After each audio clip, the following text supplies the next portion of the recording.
নমস্কার, সবাইকে স্বাগত জানাচ্ছি এখনকার অনুষ্ঠান ডক্টর প্লাস। এবং ডক্টর প্লাসের আজকে এই অনুষ্ঠানে আমরা আলোচনার যে বিষয়বস্তু রেখেছি তা হচ্ছে পেটের সমস্যা। দীর্ঘ সময় অনেক মানুষই এই কমপ্লেন গুলো করেন যে দীর্ঘদিন ধরে পেটে প্রবলেম হচ্ছে, খেতে পারছে না, গা বমি ভাব হচ্ছে, বা তার সঙ্গে সঙ্গে হজম করতে পারছেন না, শরীর ফুলে যাচ্ছে, আনইজি লাগছে।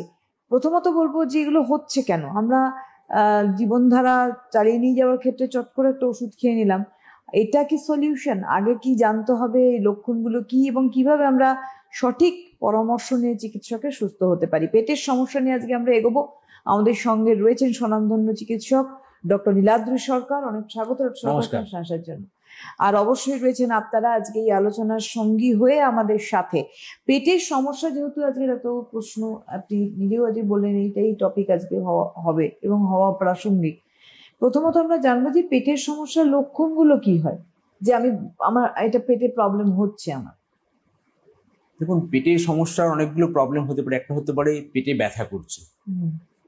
পেটে ব্যথা বিভিন্ন জায়গায় হতে পারে। আপার অ্যাবডোমিনাল পেন হতে পারে, লোয়ার অ্যাবডোমিনাল পেন হতে পারে, বাঁ দিকে হতে পারে, ডান দিকে হতে পারে। পেটটা যেন একটা ডিস্টেনশন হয়ে যাচ্ছে, পেটটা যেন আস্তে আস্তে বড় হয়ে যাচ্ছে, এটা ফুলে যাচ্ছে। তার একটা গ্যাস অম্বল হচ্ছে, খাবার দাবার হজম হচ্ছে না, বা তার ধরুন কারো কনস্টিপেশন হচ্ছে, বা কারো ধরুন ডায়রিয়া হচ্ছে, বা ধরুন কনস্টিপেশন হচ্ছে, ডায়রিয়াও হচ্ছে। এরকম বিভিন্ন সমস্যা পেটের হতে পারে। এই যে সমস্যাগুলো আমরা নর্মালি, এই যে হজম হচ্ছে না, এই কথাটা মানুষ খুব বলে যে আমি যাই খাই তাতেই আমার অ্যাসিড হয়ে যাচ্ছে, মুখ বিষিয়ে যাচ্ছে, পুরো মনে হচ্ছে যে তেঁতুল খেয়েছি এরকম লাগছে। নর্মাল খাবার খেলেও তার মনে হচ্ছে। এই বিষয়টা মানে কেন হচ্ছে? এটাকে বলা হয় পেপটিক আলসার ডিজিজ, পিইউডি। হ্যাঁ, পেপটিক। অনেক সময় দেখবেন অনেকের অ্যাসিডিটি হচ্ছে, খুব সবসময় মুখটা যেন টক হয়ে যাচ্ছে, মুখে টক জল আসছে। এই প্রবলেমটা অনেকেরই থাকে। এই যে অ্যাসিডিটি, এবং এটা একটা ক্রনিক প্রবলেম, এর জন্য হয়তো অনেকে মুড়ির মতো ওষুধ, হয়তো ওভার দ্য কাউন্টার ওষুধপত্র খেয়ে যাচ্ছে। কিন্তু আমরা সবসময় যেটা বলি, আপনি এই যে প্রবলেমটা ডাক্তারবাবুর সঙ্গে যোগাযোগ করুন, ডাক্তারবাবু আপনাকে দেখে ডায়াগনোসিস করবেন, এবং সেটা সঠিক যদি চিকিৎসা ঠিকমতো করা হয় তাহলে এটা সেরে যাবে। যেরকম ধরুন একটা ইনফেকশন আছে, H pylori infection, Helicobacter pylori. এই এইচ পাইলোরি ইনফেকশন হওয়ার জন্য কি হয়, অনেকের অ্যাসিডিটি এবং আলসার এগুলো সারতে চায় না কিছুতেই। তখন যদি তার ঠিকমতো এইচ পাইলোরির চিকিৎসা করা হয় তাহলে কিন্তু এই আলসারটা পুরোপুরি সেরে যায়। তা না হলে কি হবে, এই আলসার থেকে অনেক সময় পরবর্তীকালে আলসার থেকে অনেক সময় ক্যান্সারও হতে পারে। এই যে এইচ পাইলোরি ইনফেকশনের জন্য অনেক রকম ড্রাগ বেরিয়েছে, proton pump inhibitor, amoxicillin, clarithromycin. এখন যে নিউয়ার ড্রাগ একটা বেরিয়েছে ভোনোপ্রাজন হচ্ছে নতুন একটা ড্রাগ, যেটা নাকি খাবার পরেও খাওয়া যায়। নর্মালি কি হয়, প্যান্টোপ্রাজল এই জাতীয় ওষুধ বা র্যাবিপ্রাজল খালি পেটে খেতে হয়, কিন্তু এই যে ভোনোপ্রাজন, এটা জাপানে ফার্স্ট এটা শুরু করা হয় 2015 সালে। এখানে অল ওভার ইন্টারন্যাশনালি এটা ইউজ করা হচ্ছে এখন। এই ড্রাগটা খুবই ভালো ড্রাগ, এবং এটা খাবার পরেও খাওয়া যায়, এবং অ্যাকশনটা অনেকক্ষণ থাকে, এবং এটার সুবিধাও অনেক আছে। এই যে আমরা ইগনোর করে যাই যে কোনো রোগকে, যে আপনি বললেন যে এটা কোনোদিনই পেপটিক আলসার হতে পারে, বা আলসার যখনই ফর্ম করছে আমার শরীরের ভিতরে, মানে আমার পেটের ভিতরে, সেটাকে ফেলে রাখলে আগামী দিনে একটা ফ্যাটাল কন্ডিশন আসতে পারে। এবং আমরা সেটাকে ইগনোর করে ডেফিনিট করে আমরা কিন্তু অ্যান্টাসিড খাই, যে প্রচুর অ্যাসিড হচ্ছে, একটা অ্যান্টাসিড খেয়ে নাও, এনজাইমের ওষুধ খেয়ে নাও। এই হ্যাবিটটা আমাদের আগামী দিনে কতটা ক্ষতিকারক? হ্যাঁ, দেখুন, এই যে আমরা সবসময় চাই যে আপনি স্পেসিফিক ট্রিটমেন্ট করুন এবং স্পেসিফিক দিন। আমরা এই যে প্রবলেমটা যেটা হয়, অনেক সময় কি হয়, ওভার দ্য কাউন্টার ওষুধ খাওয়ার ফলে কি হচ্ছে, আপনার জিনিসটা হিল করছে না। হিলিং করবার জন্য একটা কোর্স আছে, H pylori course, anti H pylori যদি আমরা থেরাপি দিই, সেটা আমরা 2 উইকস দিই। তারপরেও আমরা প্রোটন পাম্প ইনহিবিটরটা আরো কিছুদিন কন্টিনিউ করি, প্রায় 1.5-2 মাসের মতো। তাহলে হয় কি, পুরোপুরি আলসারটা হিল করে যায়। আলসারটা হিল না করলে পরবর্তীকালে বিভিন্ন সময় এরকম আপনার অ্যাসিডিটি কমছে না কিছুতেই। অনেক বছর আগে অনেক মানুষের কি হতো, পেপটিক পারফোরেশন হয়ে যেত, ধরুন ফুটো হয়ে গেছে, সেখান থেকে হঠাৎ সাংঘাতিক ব্যথা, এবং একটা সার্জিক্যাল অ্যাবডোমেন এবং সার্জারি দরকার ছিল। এখন ফর্চুনেটলি এই যে এইচ পাইলোরি চিকিৎসা শুরু করার পর থেকে কি হচ্ছে, এই ব্যাপারটা অনেকটা কমে গেছে। কিন্তু ইরেগুলার ট্রিটমেন্টটা করলে চলবে না, ঠিকমতো ওষুধপত্র খেতে হবে ডাক্তারবাবু পরামর্শ মতো, এবং ওভার দ্য কাউন্টার ওষুধ খাবার অভ্যাসটাও ত্যাগ করতে হবে। এই যে পেটে যন্ত্রণা, অ্যাসিড হওয়া, হজম না হওয়া, তার সঙ্গে সঙ্গে কিছু কিছু পেশেন্ট এরকম কমপ্লেন করে যে সে যখন স্টুল পাস করছে তার স্টুলে ব্লাড আসছে।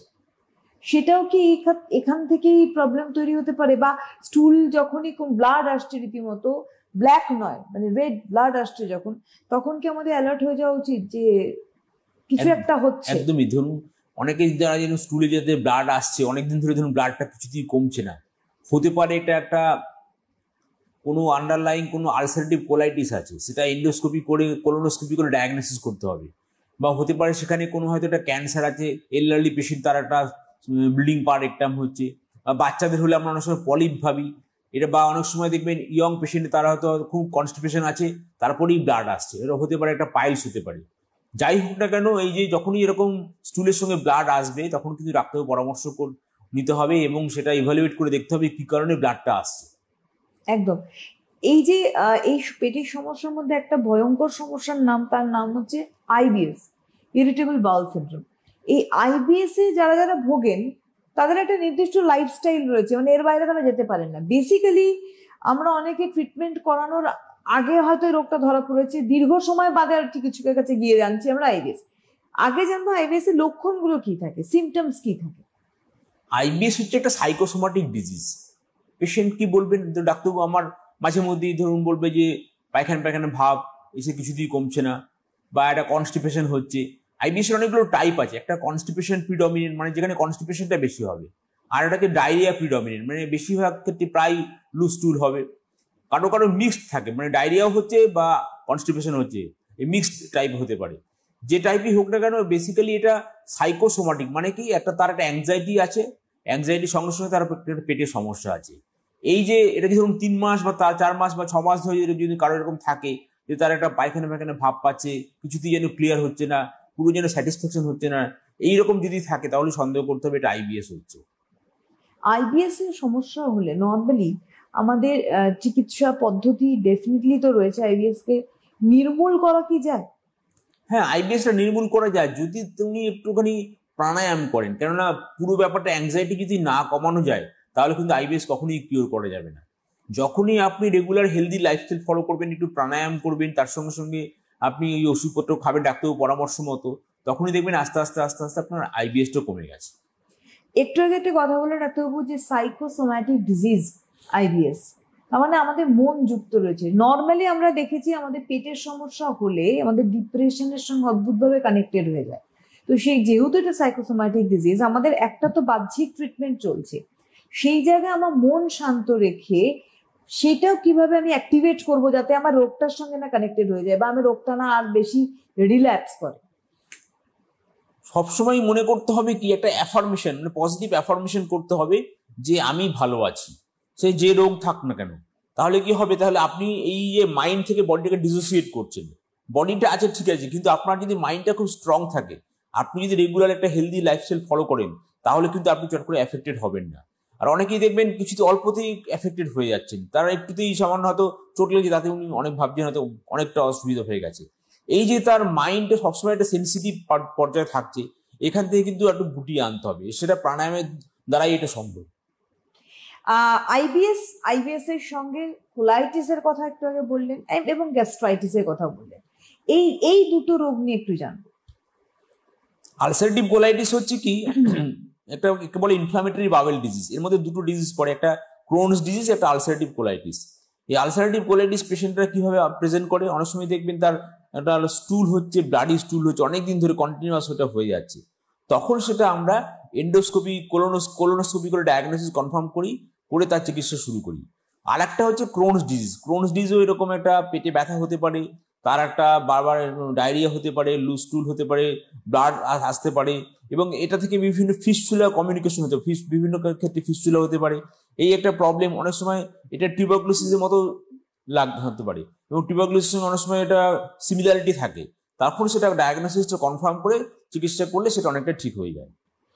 নর্মালি আমাদের এই চিকিৎসকের পরামর্শ নেব, আমি যদি এখন জিজ্ঞাসা করি যে আমি কোন অবস্থানে থেকে আমার চিকিৎসকের কাছে ইমিডিয়েট যেতে হবে, এইটা আমার মানসিকভাবে তৈরি হতে হবে কখন, সেটা কারণ আমার কন্ডিশনটা কি হচ্ছে। যদি কখনো দেখেন যে আপনার কোনো একটা প্রবলেম কমছে না, ধরুন একটা পেটে ব্যথাই হোক বা ডায়রিয়াই হোক বা কনস্টিপেশনই হোক, সেটা নর্মালি সেটা আপনার কমছে না, তখনই আপনি চিকিৎসকের পরামর্শ নেবেন।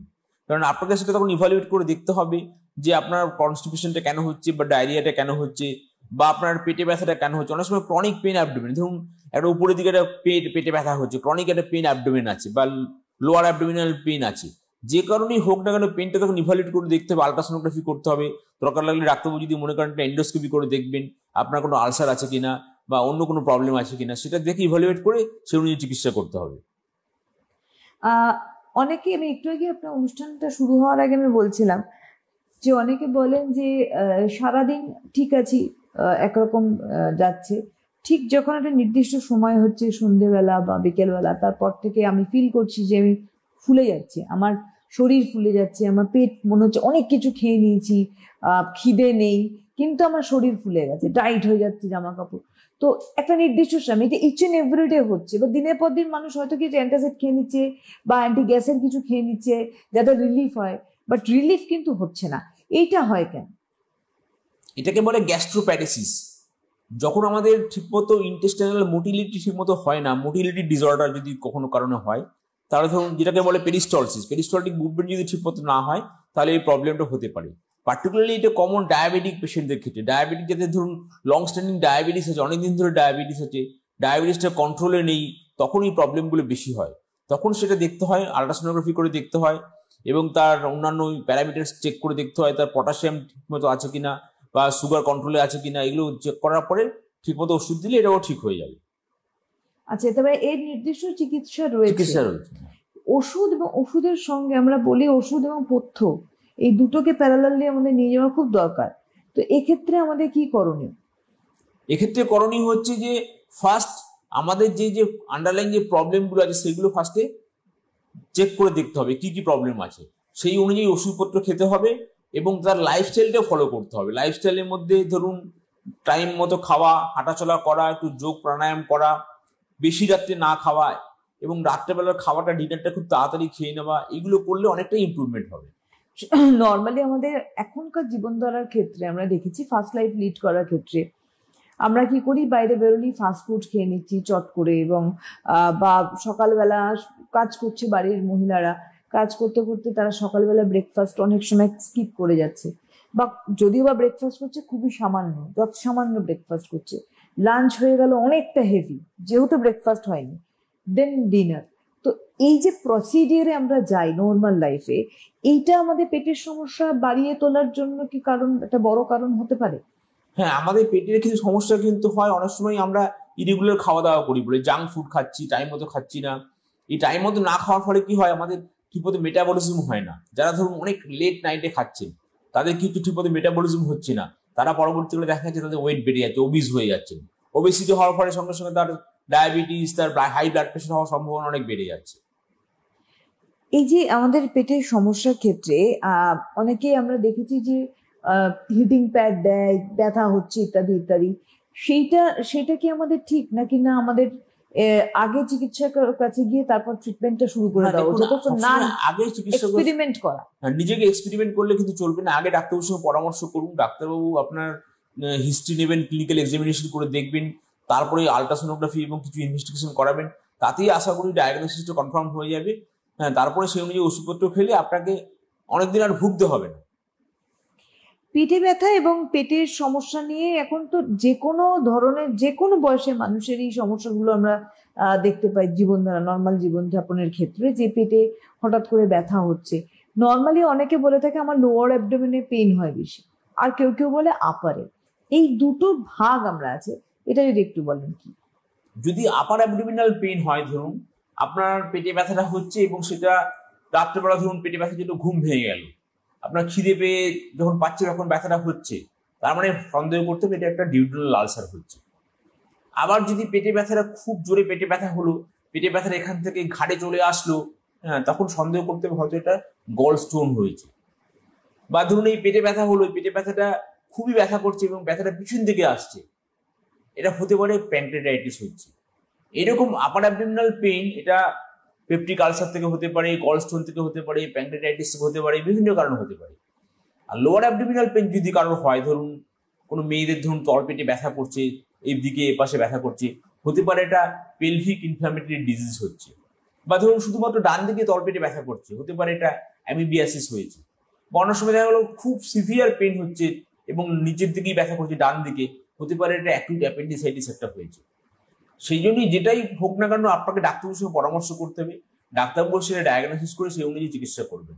যে সমস্যাগুলো শুনছি পেটের রোগের ক্ষেত্রে, সেক্ষেত্রে অ্যামিবাইসিস রয়েছে বা অ্যাপেন্ডিক্স রয়েছে, এই প্রত্যেকটি কারণে যা যা রয়েছে পেটের ব্যথা, তার কি লক্ষণগুলো আলাদা হয় না অলমোস্ট কাছাকাছি হয়? লক্ষণগুলো আলাদা হয়। যেরকম ধরুন অ্যাকিউট অ্যাপেন্ডিসাইটিসে যে ব্যথাটা হয় সেটা খুব সিভিয়ার পেইন হয় এবং সেখানে একটা স্পেসিফিক ম্যাকবার্নিস পয়েন্ট, হাত দিলেই একদম খুব সিভিয়ার ব্যথা করে। অনেক সময় কি হয়, পেটটা খুব চাপ দিলেই ব্যথা করে এবং এখানে চাপ দিলে হয়তো এখানে চাপ দিলে এখানে লাগছে, এরকম কিছু কিছু সাইন আছে অ্যাকিউট অ্যাপেন্ডিসাইটিসে, সেগুলো আমরা দেখি। এবং অ্যামিবাইসিস ব্যথাটা ঠিক হচ্ছে অনেক দিন ধরে থাকছে, তার একটা মিউকাস টুল হচ্ছে, এই সঙ্গে সঙ্গে এই ব্যথাটা যদি হয় তাহলে সন্দেহ করি আমরা একটা অ্যামিবাইসিস হচ্ছে। আবার ধরুন কারোর একটা হোয়াইট ডিসচার্জ হচ্ছে, পেটে ব্যথা করছে মেয়েদের, তখন আমরা সন্দেহ করি হয়তো এটা পেলভিক ইনফ্লামেটরি ডিজিজ হচ্ছে। পেটের সমস্যার ক্ষেত্রে এখন যেমন আমরা বর্তমানে দেখছি আমাদের নানান রকম ভাইরাল একটা করোনার এফেক্ট তো চলছে, আর একটা নতুন ভ্যারিয়েন্ট তো করোনার যাচ্ছে। এই নিউ ভ্যারিয়েন্টের ক্ষেত্রে বলা হচ্ছে যে জ্বরের সঙ্গে সঙ্গে পেটের সমস্যা কিছু কিছু ক্ষেত্রে কিন্তু লক্ষণ হিসেবে আসছে। নট দ্যাট কি যে জ্বরের সাথে সবারই হচ্ছে পেটের সমস্যা, কিন্তু কিছু গ্রুপ অফ পিপলের ক্ষেত্রে কিন্তু এই সমস্যাটা দেখছি আমরা। তো এই যেহেতু করোনার একটা ভ্যারিয়েন্ট এটা, তো সেই জায়গায় দাঁড়িয়ে আমাদের কি করণীয়? এই জায়গায় দাঁড়িয়ে সেটা হচ্ছে যখন এরকম সমস্যা হবে, বেস্ট হচ্ছে আপনি ডাক্তারের সঙ্গে পরামর্শ করুন। ডাক্তারবাবু আপনাকে ক্লিনিক্যাল ইভ্যালুয়েশন করে দেখবেন যে আপনার এটা কোনো প্রবলেম আছে কিনা এবং সেই অনুযায়ী ইনভেস্টিগেশন করবেন। ইনভেস্টিগেশন করার পরে সেই অনুযায়ী চিকিৎসা করলে আপনার প্রবলেমটা সলভ হয়ে যাবে। এই যে মিউকাসের কথা বললেন ডাক্তারবাবু, নর্মালি এই সমস্যাটা হয় কেন? অ্যামিবাইসিসের সমস্যাটা হয় কেন? এই যে জলে কন্টামিনেশন থেকে প্রবলেমটা হয়। এই জন্য বলতে গেলে আমাদের ভারতবর্ষে এমন কোনো মানুষ নেই যার এটা অ্যামিবাইসিসটা হয়নি। জলের কন্টামিনেশন, সেখান থেকে একটা ইনফেকশন হলো, সেখান থেকে ইনফেকশন হয়ে আমাদের এই পেটের প্রবলেম অনেকেরই এটা লেগেই থাকে। সেই জন্য সেফ ড্রিঙ্কিং ওয়াটার খাওয়া উচিত। আরেকটা জিনিস যে জলের ক্ষেত্রে ইম্পর্টেন্ট মনে রাখতে হবে যে বাইরে যেখানে সেখানে জলটা না খাওয়াটাই ভালো, কেননা জলের কন্টামিনেশন থেকে অনেক সময় হেপাটাইটিস এ বা ই হতে পারে। সেই জন্য সবসময় আপনি পানীয় জল যেটা সেফ সেটাই খাওয়াই ভালো। নর্মালি আমরা এখন তো যা অবস্থা, বন্যা হয়ে গিয়েছে আমাদের প্রত্যেক রাজ্যে, একেবারে বিভিন্ন জেলায় আমরা দেখতে পাচ্ছি। সেক্ষেত্রে পানীয় জলে কলও জলের তলায় দীর্ঘদিন ধরে আমরা দেখছি সেটা। তো সেক্ষেত্রে অনেক সময় অনেকে হয়তো বা তারা পিউরিফায়ার ইউজ করেন না, অনেক ইন্টেরিয়ার জায়গায় বলছি, তাহলে তার অপশন কি আছে? ফুটিয়ে জল খাওয়া? ফুটিয়ে জল খেতে পারলে সব থেকে ভালো হবে। যেখানে যেখানে ব্যবস্থা নেই সেখানে ফুটিয়ে জল খেতে পারলেই ভালো হবে। পেটের সমস্যা আর কি কি ভাবে আমাদের বিপদ আনতে পারে?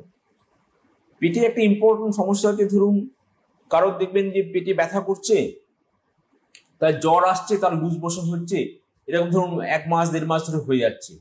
হতে পারে এটা টিবি পেরিটোনাইটিস, পেটে টিবি হয়েছে, বা অনেক সময় HIV ইনফেকশনেরও হতে পারে। বা কারো দেখা গেল আস্তে আস্তে পেটে যেন ফুলছে, আস্তে আস্তে ডিস্টেনশন হয়ে যাচ্ছে, পেটে জল জমেছে, এটা লিভার সিরোসিস হতে পারে। বা অনেক সময় দেখা গেল তার একটা পেটে ব্যথা করছে, এখানে এখানে চাপ দিলে ব্যথা করছে, হতে পারে হয়তো লিভারে অ্যাবসেস হয়েছে, অ্যানিমিক লিভার অ্যাবসেস হয়েছে। বা অনেক সময় দেখা গেল হয়তো সিভিয়ার পেন হচ্ছে, এখান থেকে এখানে চলে আসছে, পেনটা খুব কামড়ে কামড়ে ব্যথাটা আসছে, এই লয়েন টু গ্রয়েন চলে আসছে, হতে পারে এটা হয়তো ইউরোটেরিক স্টোন হয়েছে। ইউরোটেরিক স্টোনে এরকম সিভিয়ার পেন হতে পারে। সেই জন্য এই যে প্যাটার্ন অফ পেন, কিরকম ধরনের পেনটা আসছে, কোথায় আসছে, এই দেখে আমরা অনেকটা ডায়াগনোসিস করতে পারি যে কি কারণে হয়েছে। আবার অনেকে দেখবেন হয়তো পেটটা বলছে জ্বালা জ্বালা করছে, এখানে জ্বালা জ্বালা করছে, এখানে এরকম একটা করছে, এই জায়গাটা দেখাচ্ছেন। দেখা গেল তার 1 দিন 2 দিন পরেই তার এখানে একটা হারপিস বেরোলো, হারপিস জস্টার থেকে অনেক সময় এরকম একটা পেইন হতে পারে। এই যে জ্বালা, অনেকে বলে আমাদের যে ইসোফেগাস এরিয়া, এই জায়গাতে যখন গ্রাসনালিতে বলে আমি নর্মালি কিছু খাচ্ছি কিন্তু আমার গ্রাসনালি দিয়ে যখন যাচ্ছে মনে হচ্ছে একটা বার্নিং সেন্সেশন হচ্ছে, পুড়তে পুড়তে যাচ্ছে, এরকম হচ্ছে। এটা হয় কেন? এটাকে বলে ইসোফেজাইটিস বলে। ইসোফেজাইটিস মানে কি, আমাদের ইসোফেগাসে যদি ইনফ্লামেশন হয় তাহলে এটা হতে পারে। আর একটা প্রবলেম হতে পারে, সেটাকে বলে gastro oesophageal reflux disease, GERD। মানে কি হয়, অ্যাসিড রিফ্লাক্স হচ্ছে, উপর থেকে অ্যাসিডটা উপরে উঠে চলে আসছে। এটা গ্যাস্ট্রো ইসোফেজিয়াল রিফ্লাক্স ডিজিজ, এরকম একটা হার্টবার্ন, টক জল ওঠে, ঠিক এটা হতে পারে।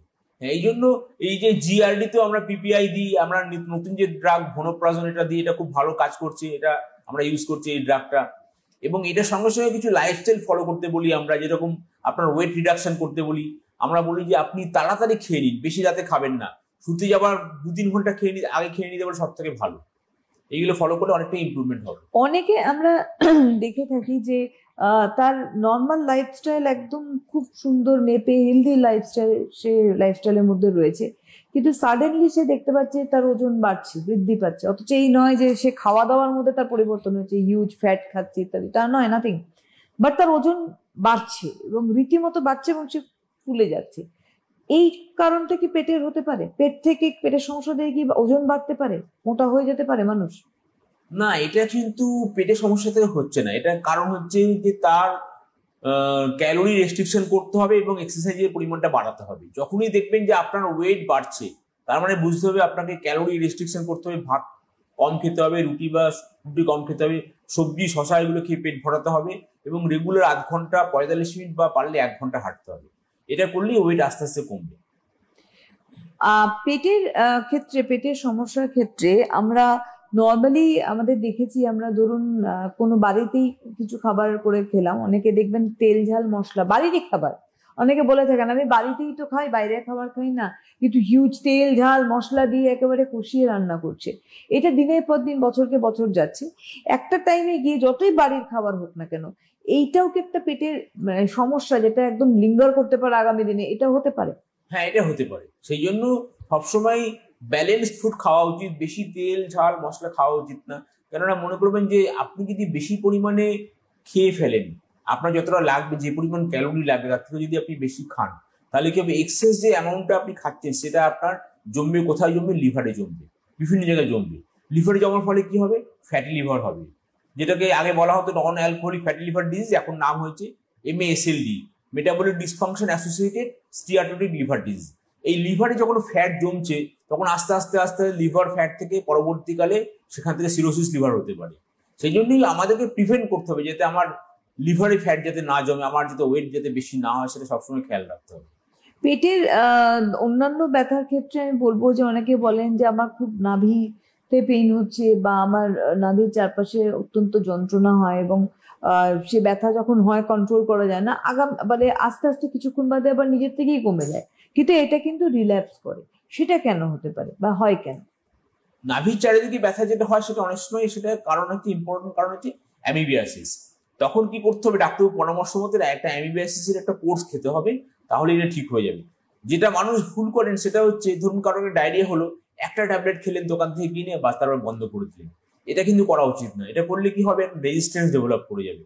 সেই ডাক্তারের পরামর্শের মতো সবসময় যে ওষুধটা উনি দেবেন সেটা কিন্তু একটা কোর্স কমপ্লিট করবেন। কোর্স না কমপ্লিট করলে কিন্তু পরবর্তীকালে আপনার এটা রেকার করতে পারে। প্রচুর আমরা দেখেছি যখন কারোর যদি লুজ মোশনের সমস্যা হয় সাডেনলি হলো, একটু আগে আপনি আইবিএস এর ক্ষেত্রে বলেছেন যে কিছু আইবিএস লুজ মোশন হয়, কিছু আইবিএস কনস্টিপেশন হয়, কিছু আবার দুটো মিলিয়ে হয়।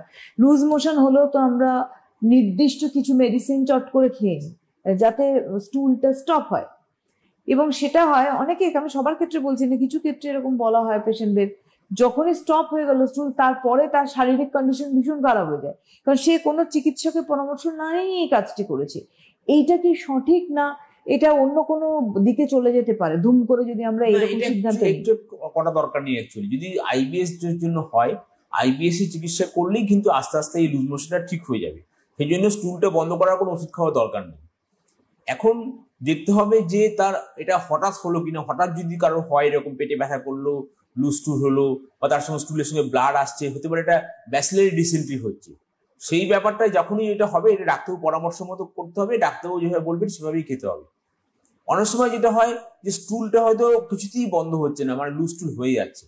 এই ক্ষেত্রে একটা ইম্পর্টেন্ট কথা আপনাদের মনে রাখতে হবে যে যখন এরকম লুজ স্টুল হয়ে যাবে, তখন আপনি সঙ্গে সঙ্গে ওআরএস খাওয়া শুরু করবেন। বেশি পরিমাণে যদি স্টুল এরকম লুজ স্টুল হয়ে যায়, তাহলে কিন্তু শরীর থেকে অনেকটা সময় জল বেরিয়ে যাবে, ইলেকট্রোলাইট লস হয়ে যাবে, সেখান থেকে কিন্তু কিডনি ড্যামেজ হতে পারে। দরকার লাগলে কিন্তু সেই সময় ক্ষেত্রে ডাক্তারের পরামর্শ শুনে আপনাকে হসপিটালে ভর্তি করে আপনাকে ইন্ট্রাভেনাস স্যালাইন দিতে হবে। বা আপনি যদি না, দূরে অনেক বাড়ি যদি হয়, দরকার লাগলে আপনাকে বাড়িতেই স্যালাইন শুরু করতে হবে। এই যে জলের ব্যাপারটা খেয়াল রাখতে হবে মাথায়, যেন ডিহাইড্রেশন যেন না হয়। সবসময় বারবার করে ওআরএস খেয়ে যেতে হবে, যদি বমি হয় তা সত্ত্বেও খেয়ে যেতে হবে, এবং ডাক্তারবাবুর সঙ্গে যোগাযোগ করে দরকার লাগলে বাড়িতেই ইন্ট্রাভেনাস স্যালাইন শুরু করতে হবে। সেটা অবস্থা বুঝে আর কি ডাক্তার। তো তার মানে যখনই রোগটা হচ্ছে আগে ডাক্তারের পরামর্শ নেওয়াটা দরকার, নিজেরা চিকিৎসা না করে। আমরা অনেক সময় দেখেছি এই যে অনেকটা সময় ধরে আমরা ওয়েট করে আছি, ঠিক আছে আজ দেখিনি কালকের দিনটা দেখি, এই করতে গিয়ে অনেকটা লেট হয়ে যায়।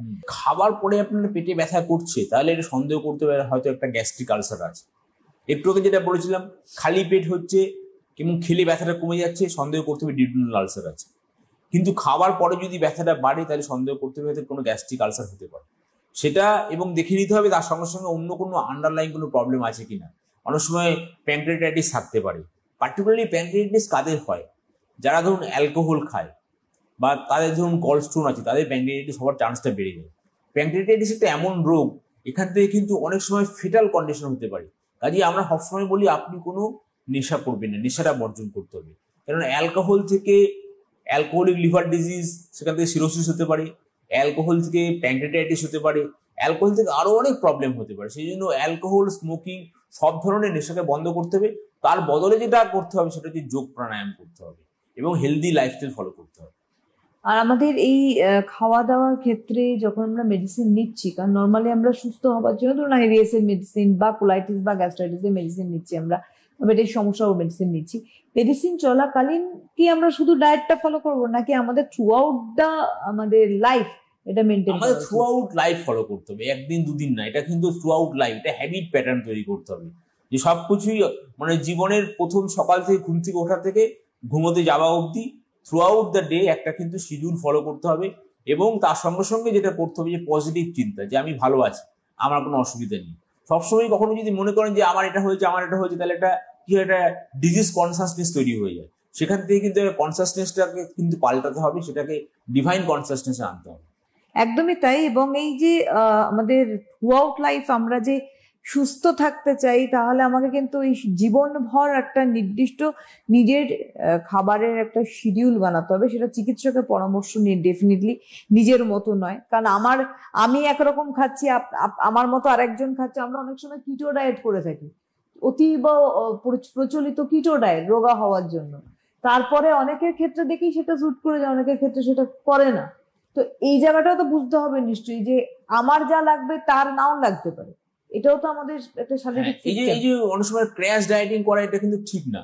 কারণ আমাদের একটা minimum carbohydrate, fat, protein, minerals balance করতে হবে। আমাদের যদি বেশি ওয়েট থাকে তাহলে ওয়েট থেকে এমন খাবার খেতে হবে যাতে নাকি আমার মাসের শেষে 1 কেজি ওয়েট কমে।